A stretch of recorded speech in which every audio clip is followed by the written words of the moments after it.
All right, 15-second warning.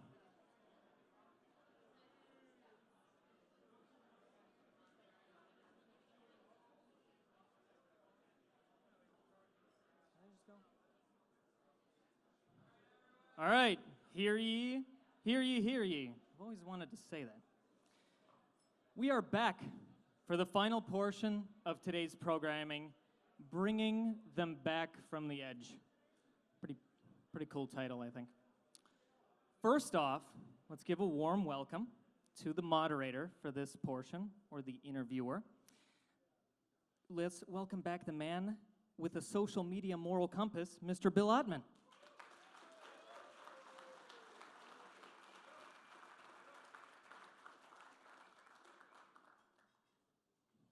Wrong seat, Bill.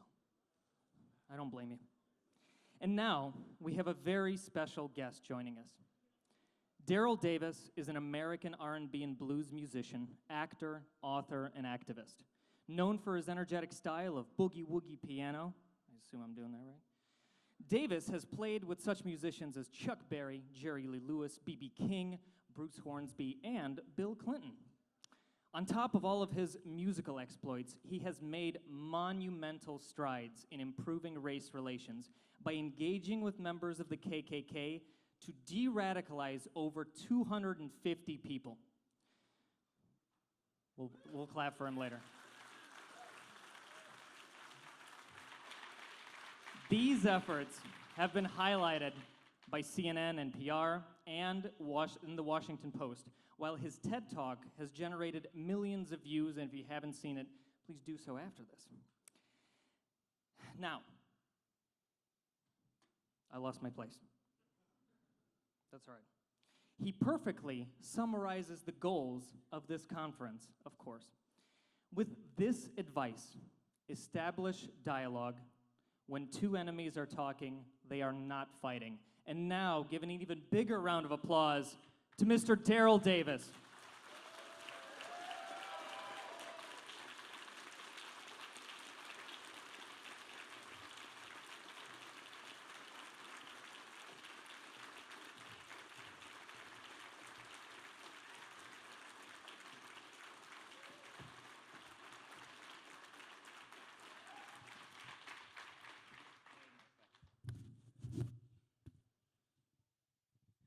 Daryl had mechanical failures on one plane, just got here in the nick of time. Whew, damn. Glad to be here.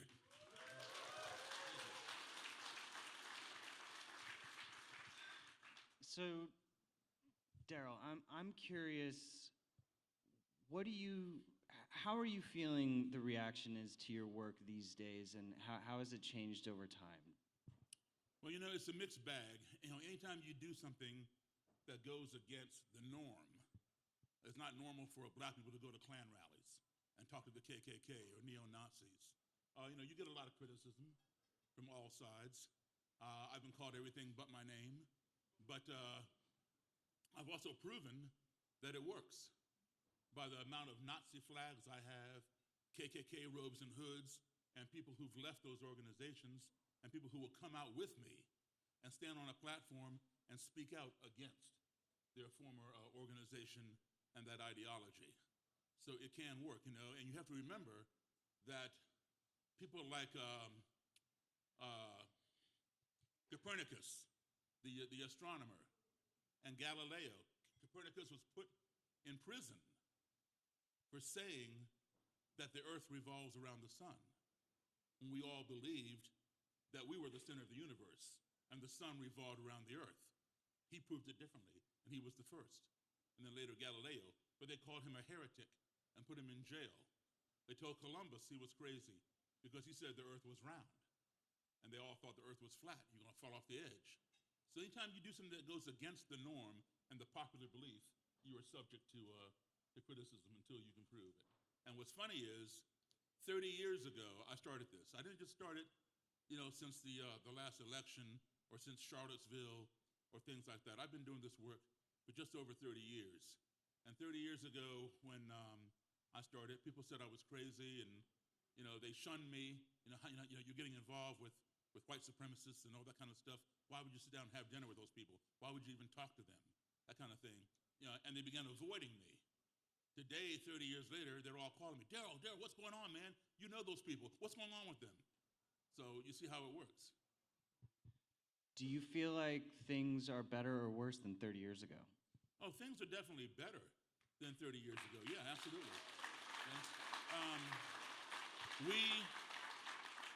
But let's make no mistake about it. We have come a very long ways, but we still have a long ways to go. And not just on the racial thing. I mean, on discrimination in general. I mean, still here in the 21st century, women are still making 79 cents on a man's dollar. That's got to change. So we discriminate against the elderly. We discriminate against gender and races and religion. So this has to change. And what's interesting is perhaps we are the most technologically advanced country in the world. We call ourselves the greatest nation on the face of this earth. I'm a patriot. I'm an American. I love my country. But I have a few misgivings about that statement. Perhaps we are the greatest technologically. We put a man on the moon. We invented that technology to put him up there. And while he was up there walking around talking about Neil Armstrong, and he was talking about one small step for man and one giant leap for mankind, we were able to talk to Neil Armstrong live from right here on Earth all the way to the moon via satellite radio phone. We invented that technology. Everybody in here has email. Everybody in here has a cell phone. You hit a few numbers or words, hit send. You're talking to people all over the world. We invented that technology. So how is it that we who are so technologically advanced that we're able to talk to people as far away as the moon or anywhere on the face of this planet have difficulty talking to the person who lives right next door because he or she is a different skin color, a different religion, a different persuasion, whatever? It seems to me that before we can call ourselves the greatest, our ideology needs to catch up to our technology. And once we get them both up there, then we can truly brag about how great we are.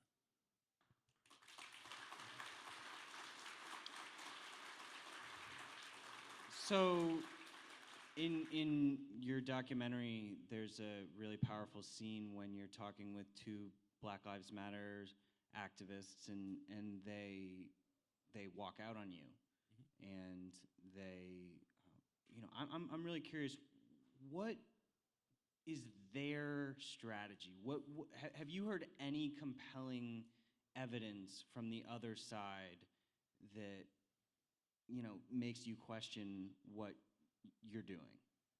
Okay. Well, first, let's talk about Black Lives Matter and define that first, and then we'll talk about that scene. Black Lives Matter, the idea behind creating it was an excellent idea. And the purpose for it was to put the national spotlight on the plight of black men who, for lack of a better term, were being murdered by white police officers for holding their cell phone, for holding their wallet, things like that, where a white person in the same situation either got to go home or go to jail. Black men got to go to their grave. So they wanted to put the national spotlight on that so something could be addressed. Now, that national spotlight idea came from Martin Luther King, and that started with the bus boycott in 1955 with Rosa Parks, who refused to give up her seat on the bus. Rosa Parks was not the first black woman who refused to give up her seat on the bus. There were others, and it was happening all the time. In fact, years later, I spoke with that bus driver. You all don't know his name. I'm going to tell you what his name was. His name was James Blake. James Blake was the bus driver who had Rosa Parks arrested. What James Blake would do in Montgomery, Alabama, with the Montgomery bus lines, if you were black, you had to get on the bus in the front, put your token in, get off the bus, walk outside the bus down the side, and come back in through the back door and take your seat in the back of the bus. You could not walk down the center of the bus if you were black. And oftentimes what he would do is a black man would put his token in, get off the bus, walk down the side, put his foot up on the step to get back in the back door. James Blake would pull the handle and close the door on his leg and drag him up the street. And no penalty was ever paid for that. And that went on quite a bit. And there were people who refused to give up their seat.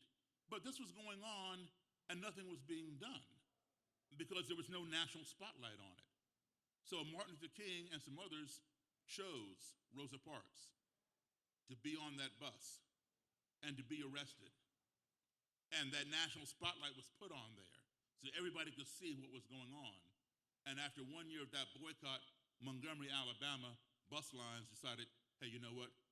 We're not making any money because most of the riders on the bus were black.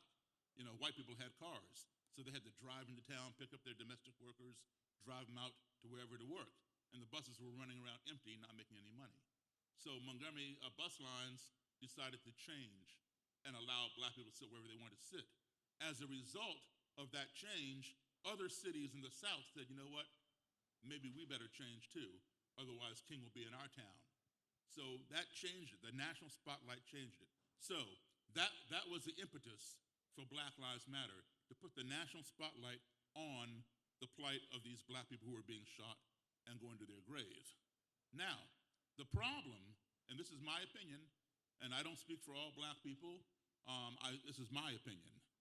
I think the mistake made was not trademarking the name Black Lives Matter or centralizing the organization.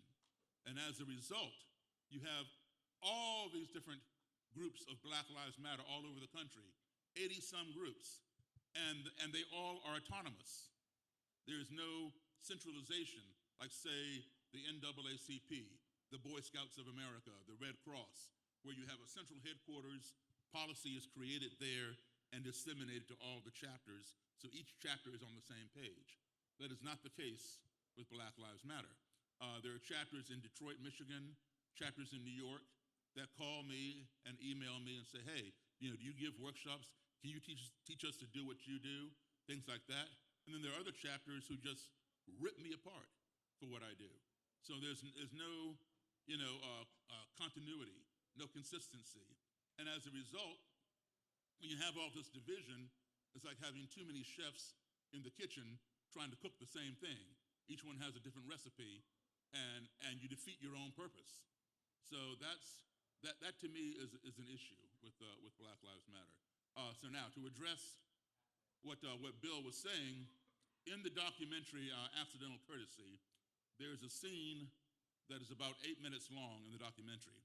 This scene went on for about an hour, and it was highly controversial, almost exploded into violence, unfortunately, where I was meeting with some Black Lives Matter people, and they were ripping me apart for what I do with neo-Nazis and KKK people. And I get it, but they were not prepared for what I did. They had not been given any information, so I'm not going to fault them for that. They had a misperception. In fact, the one guy, the first thing he says in the movie when he sees me is, I understand you're the first black member of the KKK. Well, very, very misinformed. If there were black members of the KKK, there wouldn't be a KKK.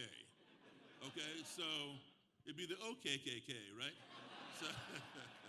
So, there was that misinformation, and they were reacting to some of that. However, now, if I were to see, if you go on the internet and Google me and KKK, you'll see 1,000 pictures of me standing with robed and hooded Klansmen or neo-Nazis or whatever, shaking hands or whatever. Does not mean that I support their ideology by any means. But if I were to see a picture like that, I would have a visceral reaction. Like, what is going on here? Why is this black guy shaking this robed and hooded Klansman's hand? But me, I would read the backstory to find out what is going on here. So some people don't bother to read that backstory, and they have that visceral reaction and then just jump to a conclusion and make up their own mind. And that's where that went that day. But they later reached out to me about a year later, and we got together and had dinner, and now we're all friends. Absolutely. I mean, I think it really is a matter of education, and they just weren't informed, and it's a well-intentioned emotional response. Sure. Thank you. Thank you. Thank you. So, what's the most recent Klan rally that you've been to? I go to them all the time. But I'll tell you what I did most recently. There was, you remember Charlottesville, okay? A lot of things went on in Charlottesville that day where a young lady was murdered when a white supremacist got inside his car and drove at full speed through the crowd, trying to murder as many people as he could. And he succeeded in injuring 20 people and murdering one young lady named Heather Heyer. Another scene that day was a group of Klansmen were coming down the steps of the Confederate Park.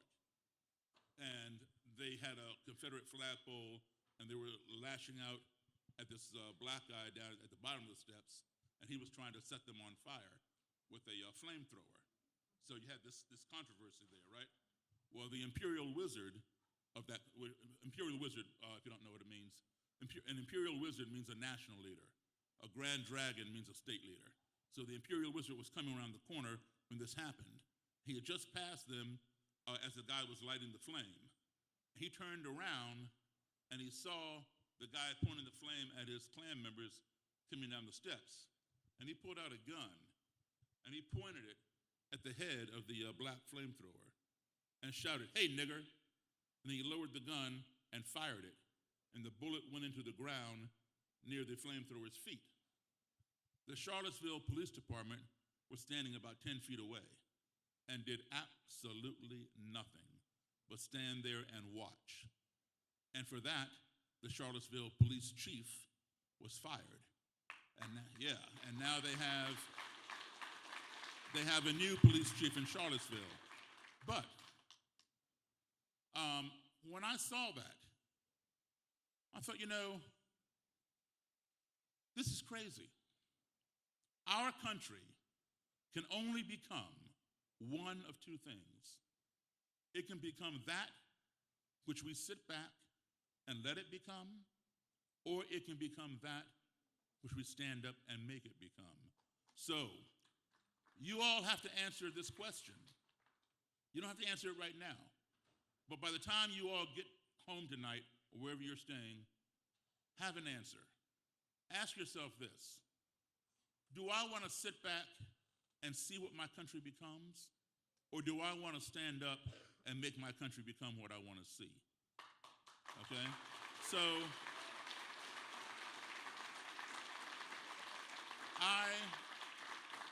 thank you. I chose the latter. Because I want to tell you something. Listen, Philadelphia may not be Charlottesville, Virginia. Where I was last night giving a talk, Albuquerque, New Mexico, may not be Charlottesville, Virginia. But if you are an American, Charlottesville, Virginia is your city, as much as Philadelphia, Albuquerque, New York City, Los Angeles, my hometown, Chicago, or where I live now, Silver Spring. Any American city is your city. So whatever problems Charlottesville has, you have. And don't think what happened in Charlottesville could not happen right here. You saw it happen in Pittsburgh, didn't you? A few months ago when the guy walked into the synagogue. Okay, so I thought, here's what I'm gonna do. I'm gonna call that guy up. I called up that Imperial Wizard, and I said, listen, man, you and I need to get together and talk. Not Klansman to black man, but man to man, American to American. Your Confederate history is as much a part of my black history as my black history is a part of your history. We both are Americans. We need to explore American history together. Let's listen to each other. So after talking with him on the phone, he agreed. We set a date. I drove to his house about an hour and a half from me, and I sat in his living room with him and his Klanslady fiance, He had Confederate stuff all over the place. I sat on this Confederate blanket on the couch, KKK stuff all over. And I listened for 2 hours. I was there by myself. I listened for 2 hours to him give me a history lesson on American history from a Confederate perspective, of course. When it was my turn, I said, here's what I want to do. I want to invite you and the Klans lady, your fiance. We'll set a date. You guys come down to my house. You know, Silver Spring, Maryland is about 15 minutes from Washington, D.C. I said, you all come down to my house, and I will arrange tickets, and we will go down to the new Smithsonian National Museum of African American Heritage and Culture, and let's tour that museum together. He said, okay. So I arranged tickets. They drove down to my house. We sat around my house a little bit. They got in my car. We drove down to D.C. to this museum. We toured the museum for about 2.5 hours, looking at displays on slavery, integration, segregation, blacks in the arts, blacks in medicine, science, education, etc. And then he's a big rock and roll fan, this guy, this Imperial Wizard. His favorite artist was Elvis Presley. Now, I love Elvis Presley. I met Elvis Presley twice. I saw him 14 times, and I went to his funeral. But without the man who invented rock and roll, the late, great Charles Edward Anderson Berry, better known to most of you as Chuck Berry, there wouldn't be an Elvis Presley, a Beatles, Rolling Stones, Led Zeppelin, Elton John, all right? Anybody who plays rock music, all their DNA goes back to Chuck Berry, all right? I played piano for Chuck Berry for 32 years. Now, so one of Chuck Berry's Cadillacs is in this museum. So I took them to see the Cadillac. I saw it at Chuck's house, but I took them to see the Cadillac. And after the tour, we went outside. I gave the Klans lady my cell phone and had her take a picture of the Imperial Wizard and myself. The guy threw his arms around me and hugged me. We posted this picture. Now, this was almost a year later than Charlottesville after he said, hey, nigger, boom, okay? This is what dialogue can do. This is what sitting and listening to each other can do. You don't have to agree, but agree to sit down and let the other person say what they got to say. You may not agree with it, but that's fine. Everybody wants to be heard. And if you allow them that space to be heard, there's a good chance they will reciprocate and allow you to be heard. Okay, so now, thank you. It went a little deeper than that. Check this out. You'd be surprised how things evolve. I was not even expecting this, okay? So, you know, we did the picture. Now, a few weeks later, the Imperial Wizard and his fiance, the Klans lady, they're gonna get married. Now, I've been dealing with him for a year since, you know, Charlottesville. So, you know, we had a nice friendship. So, naturally, I get invited to the wedding. Yeah, I'm the one there without the robe and hood, right? So, but it went deeper than that, okay? Huh? No. You all didn't hear what this guy right here said. He said, did he make me sit in the back? I swear, this is the God's honest truth. It went just the opposite, okay? The Klans lady, she's from Tennessee.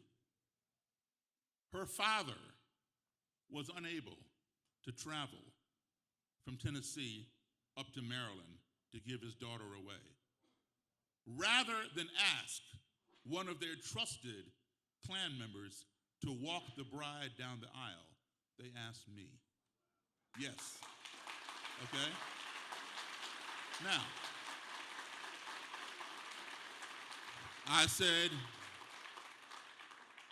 okay, I'll do it. I walked her down the aisle, and I gave her away to the Imperial Wizard, okay? So I was the surrogate father. Right? Now, this guy, he still has a little ways to go. People don't change overnight. When you're raised with a certain ideology for however many years you've been raised in it, it may take a little while to eradicate it. It's not like a light switch. Do you have an average? Is there an average amount of time that you see that it takes? No, because human beings are far from average. We all are individuals, and some get it a little sooner, some get it a little later. But at least now he is going in the right direction, and that's what's important. He's now going in the right direction, and we are friends. Okay, so that's if you want to see that sequence, you can see it. If you Google me, Google Daryl Davis TED Talk Big Sky. Big Sky is in Montana. There are about 4 different TED Talks on YouTube, but check out the one that says Big Sky, and you'll see that whole sequence with the wedding and the museum and all that kind of thing. So that's what I do. Thank you. Have you worked with other types of radical individuals other than KKK people? Yeah, there are black supremacists as well. There are neo-Nazis, alt-right, but listen, a rose by any other name is still a rose. You can call it a supremacist, a separatist, an alt-right, whatever, a nationalist, it all comes down to the same thing. And, let's, first of all, there are some subtle differences, but at the end of the day, here's the thing. Back in the day, the Klan was the first organization in this country like that. It was formed in 1865, all right, at the end of the Civil War. The term was white supremacy. I'm a white supremacist. And that was an honorable thing for white men to join, or so they thought. And then later they would include females. All right? But with the white supremacy came a lot of atrocities, lynchings, bombings of people's houses and churches, dragging people behind cars, murders, etc. And while there were a lot of racist white people who did not like black people, there were a number of them who did not want to be involved in murder or mayhem, and they began dropping out, either for moral reasons or they didn't want to go to jail or whatever. So the membership of the organization began to shrink. So the term white supremacy became unpalatable. All right, so they had to come up with another term. And so they came up with the term white separatism. I'm a white separatist. I don't hate black people. I don't hate Jewish people. I just love my own. Black people can have their own schools, their own neighborhoods, their own swimming pool and restaurant, and we should be able to have ours. And Jews can have theirs, and we don't have to mix. So in other words, separate but equal. Right? So that never happened. But people like that idea. Hey, yeah, I believe in that. I don't want to associate with them, but I don't want to kill them. So here, yeah, I'll join. Sign me up. So now the membership exploded again, and it increased. But along with the increase in membership, you had the violence kept creeping back in, and you had that murder and that mayhem and those atrocities. So people began dropping out again. So once again, they had to change the name because now white supremacy and white separatism were no longer palatable. So now they come up with the name, I'm a white nationalist. I believe in white nationalism. Well, anybody who likes their country is a nationalist, right? We all are nationalists. We like our country. So why do you have to say, I'm a white nationalist? What's that all about? Or a black nationalist? Why can't you just be a nationalist? Okay? So it changed to white nationalism. And people signed up for that. Yeah, I like my country. I'm a patriot, So membership increased again. And then here comes the violence. And so now they changed the name once more to alt-right. But like I said, a rose by any other name is still a rose. So are you tracking numbers? Like, do you feel like this is an empirical thing that we can, if with enough people like you, we can actually weed it out fully? Like, how many members of KKK are there? No one knows for sure because, they're very transient. They'll join the KKK. If they don't get satisfied, they might go join some other neo-Nazi movement or some other kind of, supremacist movement. So that, it's very hard. The SPLC, Southern Poverty Law Center, and the ADL, which tracks, what they call hate groups, they estimate, the numbers vary anywhere between 6,000 and 12,000, and that number goes up and down because it's so transient. And of course, the Klan today, back in the day, the Klan was centralized, but today they're not centralized. Each Klan group is autonomous. They all have an imperial wizard, a grand dragon, etc. So there's no centralization. And what's interesting is this: if you see different Klan groups together out in public, they will hold a unified front. But behind closed doors, they are rivals with each other. They don't like each other. Because, when you hate somebody, basically you're hating yourself. And also what's interesting is this, the Klan is not confined, as many people believe, to just the South. It's all over, all right? And in fact, the two states that have the most chapters is this state right here, Pennsylvania, and yes, right, and North Carolina. Historically, it was Indiana, but today it's Pennsylvania and North Carolina. And what's interesting is this: the Klan groups in the North, most of them do not fly the Confederate flag. The Klan groups in the South do fly the Confederate flag, and there's a rivalry there. Because but now let me help you make sense of it. Okay. The Klan in the South, a lot of their ancestors were in the Confederacy, right? Now, for those of you who know American history, you will know that there were also blacks who fought in the Confederacy, all right? Black slaves had to fight for their slave masters. My parents are from Roanoke and Salem, Virginia. Okay, Virginia was the seat of the Confederacy. I had ancestors. I'm a descendant of slaves. I had ancestors who fought in the Confederacy. Now, I don't uphold the Confederacy. All right, I could care less about the Confederacy. I honor my ancestors. Without them, I wouldn't be here. But I don't uphold the Confederacy.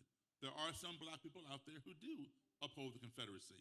They don't condone slavery, but they uphold the Confederacy because the Confederacy was more than just about slavery. All right, so they want to honor their ancestors who lost their lives in the Civil War. Well, guess what? The Klan in the North, they want to honor the lives of their ancestors who died in the Union Army, right? So they're not going to fly the Confederate flag. I mean, and think about this. I want to share something with you that you may not know. You all saw all the mayhem and footage with Charlottesville, right?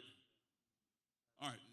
You were told by the media that they had all gathered there to protest the removal of the Confederate statues, correct? Wrong. All right, that's false. I'm going to tell you why they were there. Yes, there were some people who were there to protest the removal of the Robert E. Lee statue and the other ones. However, the majority of those people were there to start what they call the race war. All right? They call it RAHOWA, R-A-H-O-W-A, RAHOWA. RAHOWA stands for Racial Holy War. This is why every time one of these guys gets busted and his house gets raided, they always find a stockpile of automatic weapons. They've been promising the race war.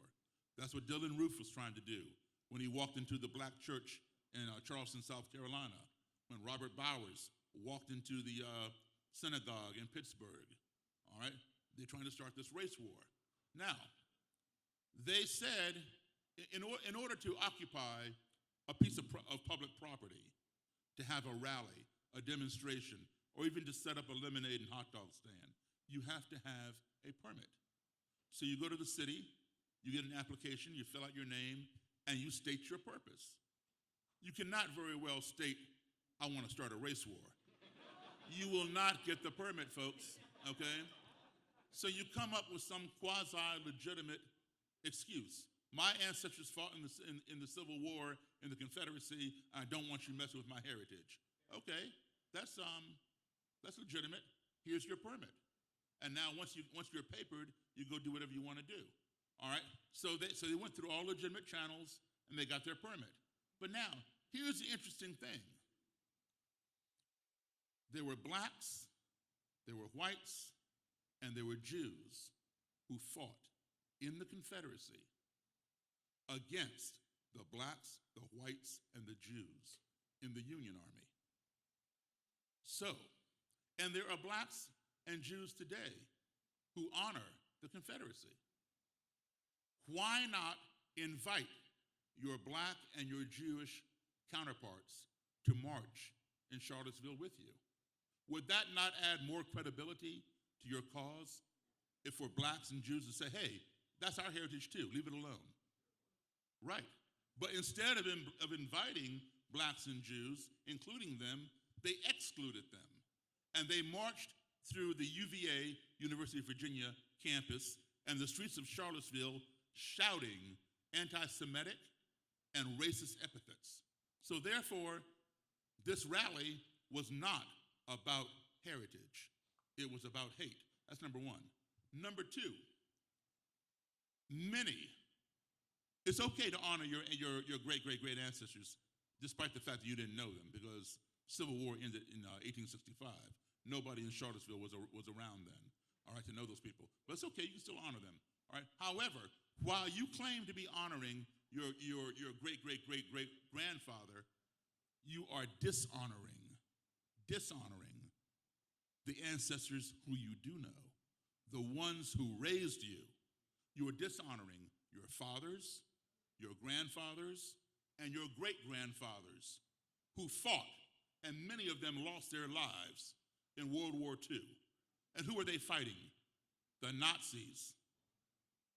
And you're going to tell me that you're honoring your great-great-great ancestors, and you're going to dishonor your fathers, your grandfathers, and your great-grandfathers who fought against the Nazis and lost their lives by marching down the streets of Charlottesville with people wearing swastika armbands and flying swastika flags and doing Sieg Heil, Hi Hitler? And what did the Nazis have to do with any heritage in Charlottesville? The Nazis didn't have any heritage in Charlottesville. The Nazis weren't even around during the Confederacy. Adolf Hitler wasn't even born during the Confederacy. So why were the Nazis in Charlottesville? It wasn't about heritage, because they didn't have any. It was about hate. All the media did was go to the courthouse or City Hall and pull the permit and read what it said and report it back to you. We're here to protest the removal of the statues because that's our heritage. That was a lie. That was an excuse to have this rally and have ground zero for testing the RAHOA. There you go.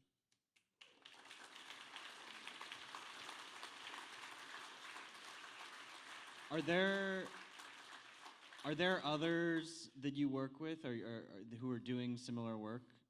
There are people, who fight racism from all different sides. I don't work with anybody in particular. I'm always happy to work with people. I do what I feel I can do best, where I can contribute the most. I don't know everything by any means, and racism and anti-Semitism is a multifaceted thing, and it needs to be fought on all different fronts. And there are people who fight the other facets their way better than I would be able to do. So I try to contribute what I can do through what I know and the knowledge that I know. And the way it has to be approached is, there's no one cure, for this kind of thing. Everybody has a different tactic, and we all need that. But what we need to do is we need to concert our efforts. Work in a concerted effort to eradicate racism by communicating with each other. It's like this. If somebody, let's say you hear your next door neighbors fighting, and they're yelling and screaming and throwing pots and pans at each other. You call the police. Usually it's going to be two uniformed police officers who show up, knock on the door, they go in, one cop takes the wife to the kitchen, or the cop takes the husband to some bedroom back there, and they get the stories, and they compare them, and then they tell them, y'all need to calm down. Whoever doesn't calm down, click, click, off he goes or she goes. And if they calm down, the cops tell them, all right, y'all behave yourselves, don't make us come back or we're gonna lock you both up. And then the cops leave. That's, very simple. It goes on all the time. However, there's another situation which we hear of all too often where some husband has come home, he's disgruntled about something, he's lost his job, he's whatever, and now he's holding his wife and kids hostage. And oftentimes, he shoots the wife, shoots the kids, and then sometimes shoots himself. We've heard about those situations as well. So you're aware of that. You call the police. Well, this time, it's not just those two uniformed officers who come. They come, but they don't go to the front door. They stand back with a bullhorn and try to talk the guy down. Hey, let the kids out of the house, blah, blah, blah. They come, but another division of the police department comes. It's called the SWAT team. And they're at your front door, they're at your back door, they're on the side of your house, peeping in your window. They might even drop down on your roof from a helicopter. They got that house surrounded. And they got sharpshooters in that SWAT team. And then there's another person from the police department that's there. He's on the phone trying to talk to you to say, hey, we'll get you some help. What do you need? Blah, blah, blah. Let one of the kids go. Let your wife go. This is the hostage negotiator. So you got all these different entities all working for the common goal of saving the lives of those hostages. That is the key goal. Each one is doing what he can. The two uniformed cops with the bullhorn, the SWAT team with the sharpshooters, the hostage negotiator, and whoever else. All right? If the bullhorn cops get the guy to send the people out, great. If the negotiator is successful and the guy is cooperating, fine. If the sharpshooter has a bullseye on the hostage taker's forehead and he can shoot that guy without hurting any of the kids and the wife, guess what? That guy is gone. Boom, he's gone. Okay? The whole purpose is to rescue those hostages by any means necessary, whichever one can get the job done. But they all are in communication with each other. And that is how we have to address racism and discrimination and anti-Semitism. I can do what I know how to do. I can't do everything. There are others who do that job better than I do, and they need to do what they do. But we need to have that communication so that we all are coordinated. So we're actually trying to adopt Daryl's philosophy online. So on Minds, it's a fully free speech-based policy, the idea being that when you ban people from social media who are, making offensive comments, that just pushes them further down the rabbit hole of radicalization. So what's been your experience online? Do you focus mostly on the real world where the real change happens? I prefer to meet people face to face. And, there are people who will talk to me. There are people who will not talk to me. There are people who have physically attacked me, and that's to be expected. Fortunately, those have been few and far between, and fortunately, I have prevailed, both on the street and in court. So, that does come with the territory. But if you are able to sit down with someone, and this applies to anything. I mean, take race off the table. It doesn't have to be racial. It could be, there are a number of hot topics out here. Say abortion, global warming, nuclear weapons, the war in the Middle East. You're on one side, somebody's on the other side. Give that person a platform. Allow them to air whatever it is they want to say, regardless of how extreme it may be and how much you disagree with it. Just listen to them. Because eventually, you'll be gathering information that if you know is incorrect, you'll be able to refute it when it's your turn to reciprocate. So you want to do that. But in the meantime, learn as much as you can about the other person's point of view, whether it's pro-choice, abortion, whatever it is. Learn as much as you can, because that gives you credibility. When somebody sees that you have done your homework and you know something about their position, their respect meter automatically goes up for you. Even though they may not like you, it's like, whoa, this guy knows what I'm talking about. He knows what where I'm coming from. And they're more able to communicate with you. And when you have that, you're able to plant a seed. If you spend 5 minutes with your worst enemy, you will find something in common. If you spend 10 minutes, you will find even more in common. And if you nurture that seed, you are then forging a relationship. If you nurture that relationship, you are then forging a friendship. And by the time you get to this friendship thing, you will have found a lot of things in common. And the more you find in common, the things, the trivial things that you had in contrast, such as the color of your skin, or whether you go to a church, a synagogue, a mosque, or a temple, begin to matter less and less. So that's what you want to do. Yeah. Now, I've noticed a lot just, trying to have debates with people, convincing doesn't work. You can't force your ideas down their throats. So you're saying listening is always your first step when you walk in, and then, are you trying to debate these people, or are you literally just trying to stay calm, hear what they have to say, and are you refuting them when you're hanging out? Absolutely, yes. If there's something that I don't agree with, I would let them finish their point.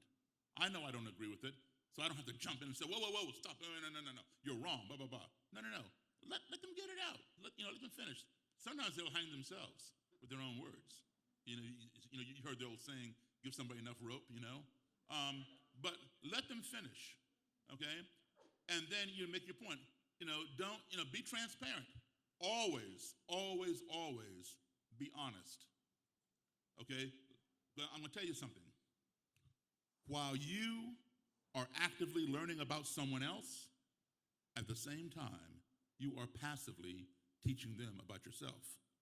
So if they find anything that's non-transparent with you, you don't realize it. You think you're gleaning all this information from them. Well, you are, but you're also subliminally passing on information about yourself to them. If they find anything dishonest or non-transparent, your credibility is shot. The best thing you have is your credibility. And remember this, you only have one opportunity to make a good first impression. You might have a second or third opportunity, maybe, to make an impression, but only one opportunity to make a good first impression. And most people would judge you by the first impression of you. And sometimes you need a repeat visit and more repeat visits.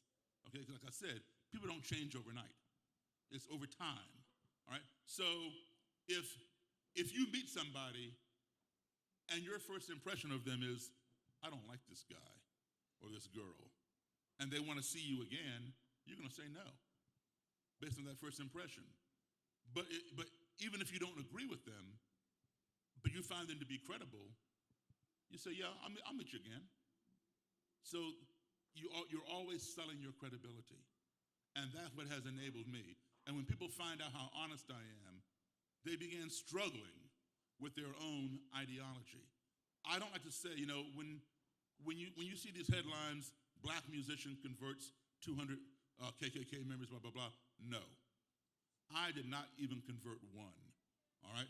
Yes, I am the impetus for over 200 leaving the organization, but I prefer to say they converted themselves. I simply planted the seed and gave them something to think about. And they struggled with that because they had to figure out, well, do they want to continue living a lie or do they want to accept the truth? And that was their decision. And as a result, I brought a few items for you.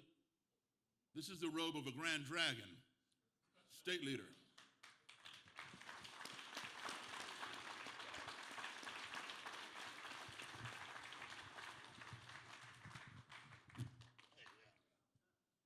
Okay, and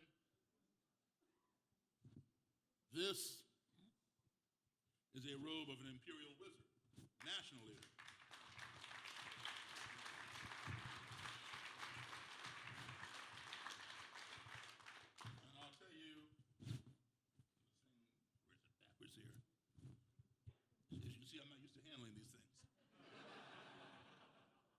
I'll tell you what, a lot of people don't want to ask me. I know some of you all out there are wondering, but I'm going to go ahead and answer the question for you anyway.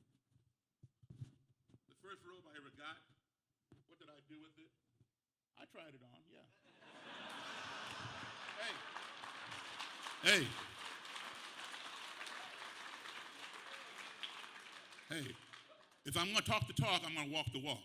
I told you that I'm an honest person. So I'm not going to lie to you. I put it on. I put on the hood. I went and stood in front of the mirror to see what I looked like. I looked stupid, so I took it off. Now,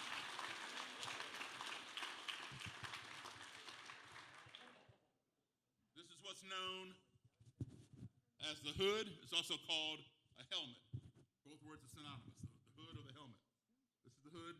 This is the mask. Members who want anonymity, they don't want you to know who they are.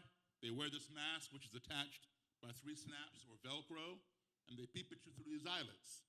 So they see you, you don't see them.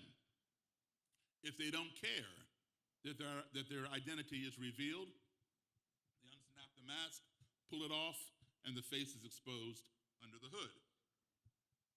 This is a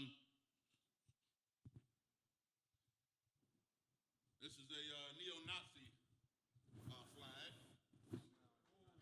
okay, given to me by a former, well, he was active at the time. He and I became friends. He no longer uses this. A neo-Nazi leader. And it's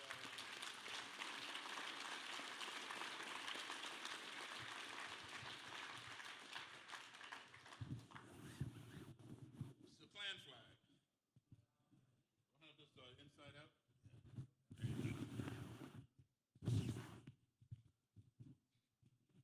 They fly these at their rallies and their marches.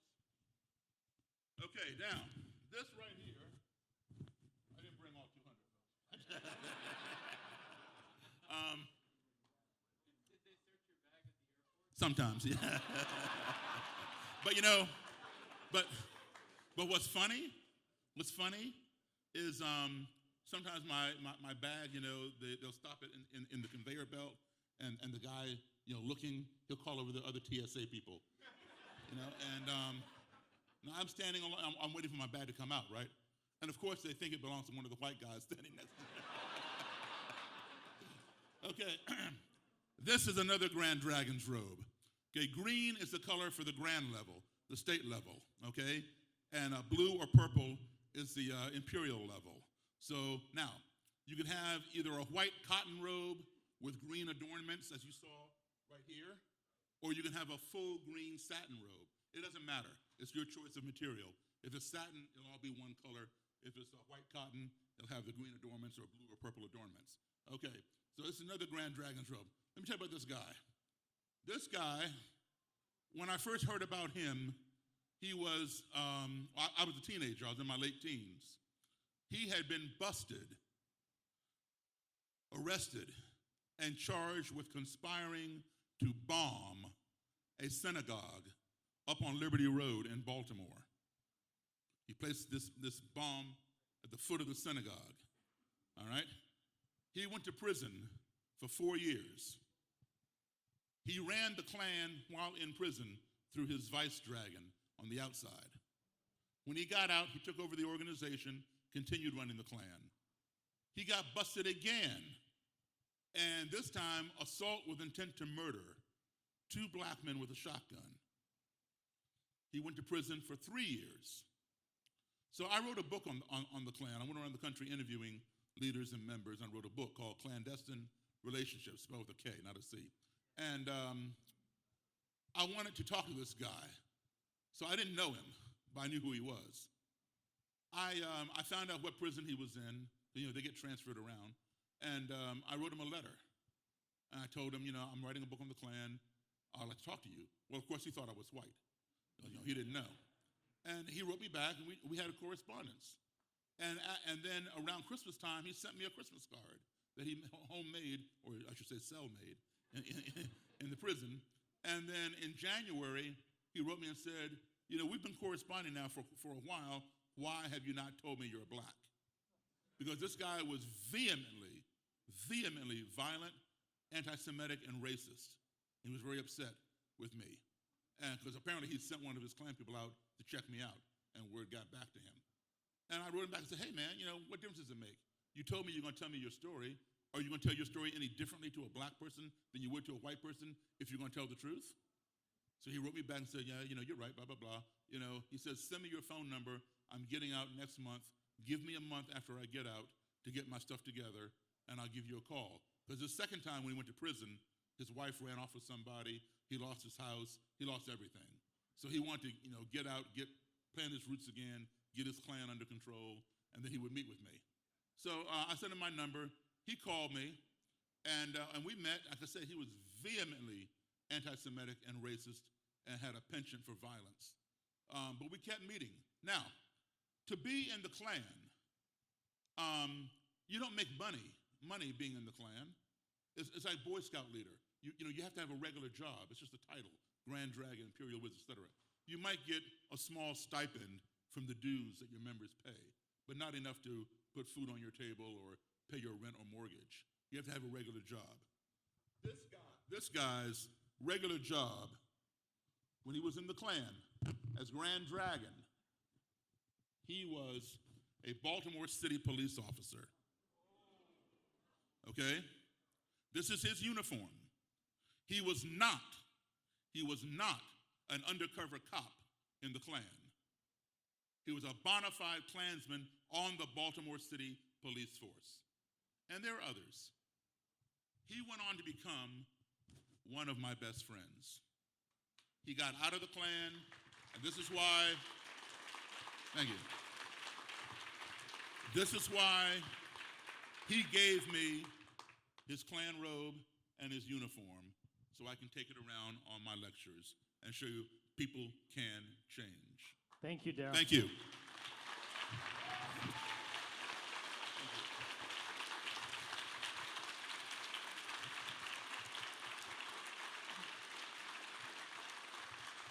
All right, let's do some questions. Guys, we only unfortunately have time for 2 questions because of some serious time constraints, but please, Faster you make go. them count. Hello. You mentioned how you would talk to all these people and, you'd convert them over time. Like, I want to say convert. I don't know if you would use those words personally. But one of the problems I find happens a lot today is you will talk to someone, they will agree with you, they'll be like completely on the other side. I've talked to people who were, radical communists and stuff like that who, tell me everything, and we end up agreeing. But then, like maybe a week or 2 later, I hear the exact same thing coming out of them. That, in fact, they were just talking to me to use me as like a cover so they could keep going. Has that ever happened to you? Is that like ever run into an issue where someone's just used you as kind of like a PR move? People have tried that, but as I said, I've been doing this now for 30 years, and you're able to decipher which ones, are trying to get publicity or trying to make a point so they can gain something else. No, you can weed those out, but also legitimately, some of them will, agree with you because you're making sense at that moment, and then they go back to their group. Echo chamber or something. Echo like chamber, and and they fall off the wagon like an alcoholic, like AA, It's almost like an addiction, kind of. Exactly. So that's why it's important to sell your credibility so you can have a return visit and a return visit until they're strong enough to hold their own. And just just one more thing. Did you ever Sure. talk to Alfred Thompson, the police chief of Charlottesville? I did not talk to him, no. Okay. Thank you. Thank you.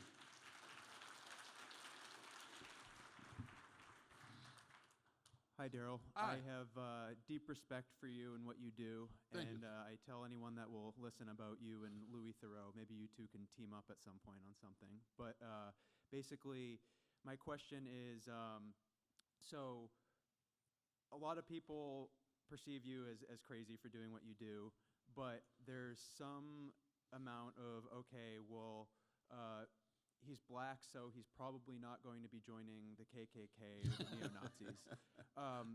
I really agree with your premise of you need to give people a path to redemption and coming back from the edge. But as a white guy, how would I approach the same people without myself becoming radioactive, appearing like I'm trying to join the KKK or the neo-Nazis? Like, is there a way that I could do the same thing that you're doing? Or, do I have to go to Louis Farrakhan and the Muslim Brotherhood in Harlem or something like that? Because I would like to do something like what you're doing. I just don't know really how to do it. I believe, that it is our responsibility as human beings, as Americans, despite what color we are, to talk to our fellow Americans. Not blacks talking to blacks, whites talking to whites, but we should be able to crosstalk. You should be able to go to the black community or your own community, because what it is it's our community. And I would start doing that. Whoever it is you want to talk to, whether it's Farrakhan's people or the KKK or alt-right, whoever, but be transparent. Let them know, that say, listen, I don't agree with your points of view, but I want to learn from you. I want to learn why you feel that I should. I want you to enlighten me. And people always feel that they have some power. And okay, he wants enlightenment, I'm going to give him enlightenment. And that will usually start the conversation. And listen to them, but in advance, study their ideology. Whether it's Nation of Islam or Marcus Garvey or whatever movement you want to approach, or the Klan or the alt-right, whatever. Study that ideology, so you have that knowledge, because then they start respecting you, and then you can go back and forth, and you will plant seeds, because they're not going to listen to anything if you don't show that you have some kind of knowledge of it. A couple years back, I actually, and this is kind of what I'm talking about, appearing radioactive, is a couple years back I read Mein Kampf to really, understand what that mentality is. And I actually just last week ordered the Turner Diaries to get an understanding of what this is. But I'm sure I'm on a watch list now, by the way, and I'm sure tons of people are gonna. I got a copy of the Turner Diaries and Mein Kampf. But yeah, I agree. It's like you really have to get into the mindset and dive into the radioactive core to really get there. So anyway, I appreciate it. Thank you for your question. For those of you. Thank you. For those of you who are not familiar with Mein Kampf, that's the story of Adolf Hitler. And the Turner Diaries is a fictional book written by a fellow named William Pierce. He wrote it under the name Andrew McDonald, but his real name was William Pierce, and he headed up the most violent racist group in this country at one time, called the National Alliance, headquartered in West Virginia. He died a few years ago. But the Turner Diaries has become the white supremacist Bible. And that's what Timothy McVeigh read before he bombed the Oklahoma City Federal Building. It's what a group of racists known as the Order read and patterned themselves after when they murdered the Jewish talk show host, Alan Berg. So it's a very, very dangerous book. Guys, I think we should all stand up and give a massive standing ovation. Thank you all very, very much. Thank you. Appreciate it. Thank you. Thank you.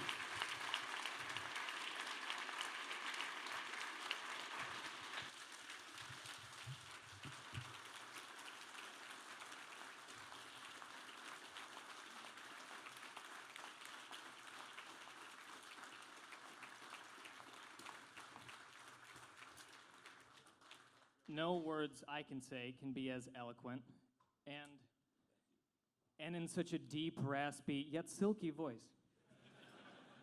Unbelievable. That was truly incredible. I mean, this was a real treat. This was a TED Talk.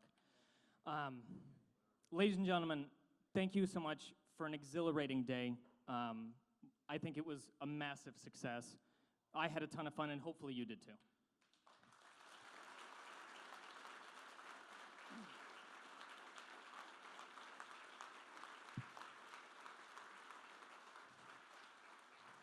As exemplified by this talk that you just heard, the takeaway is that dialogue, not violence, prevails. To the haters, trolls, and proto-fascists, we say that you lost, and you will continue losing because civility and reason will always defeat barbarism.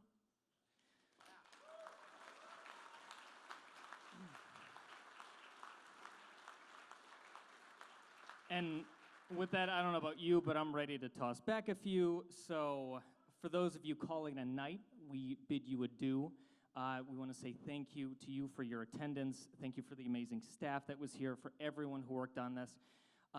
Be safe, be merry. If you have any questions or if you'd like to share your feedback with us as event organizers, please find one of us wearing a fancy jacket, I guess. The dashing gentlemen somewhere in the back are all part of the team. And for those that have a yellow wristband, I believe that's what it is, please start lining up toward the back of the room, and we will usher you into another room where you will get some additional information regarding the after party. Oh, yeah, the after party wristband, which is this, whatever, it's yellow, gold, mustard. It's really mustard. Thank you, everyone. Have a good night.